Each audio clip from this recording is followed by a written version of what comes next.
Hello বন্ধুরা, কেমন আছেন সবাই? আশা করি সবাই অনেক অনেক ভালো আছেন। তো বন্ধুরা, অনেক সময় দেখা যায় যে ফোনে কেউ কল করলে ফোনে ফ্ল্যাশ লাইটটি জ্বলে ওঠে। তো এটা একটা বিরক্তকর মনে হয়।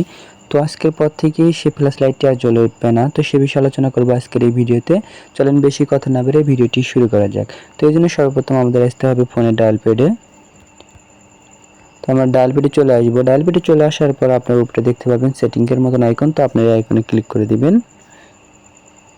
তো এখানে ক্লিক করে দেওয়ার পর আপনারা উপরে দেখতে পারবেন ফ্ল্যাশ লাইট। তো এটা অন আছে, তো আপনারা এটা বন্ধ করে দিবেন। তো এটা যখন আপনারা বন্ধ করে দিবেন তখন আপনাদের ফোনে কেউ কল দিলে আর ফোনে ফ্ল্যাশ লাইটটি জ্বলবে না, বা এসএমএস দিলে ফোনে ফ্ল্যাশ লাইটটি আর জ্বলবে না। তো এটা যদি আপনারা উপরে না পান তাহলে আপনারা আপনাদের ফোনের অ্যাডভান্স সেটিংয়ে ক্লিক করে দিবেন। তো অ্যাডভান্স সেটিংয়ে ক্লিক করে দেওয়া মাত্র এখানে আপনারা পেয়ে যাবেন। আর যাদের থাকবে তাদের তো এই সামনেই থাকবে। তো আজকের ভিডিও এ পর্যন্তই। যদি আমার ভিডিওটি ভালো লেগে থাকে তাহলে আমার চ্যানেলটিকে সাবস্ক্রাইব করবেন। এরকম নতুন নতুন ভিডিও আপনাদের মাঝে নিয়ে আসবো। তো ভালো থাকুন, সুস্থ থাকুন, আল্লাহ হাফেজ।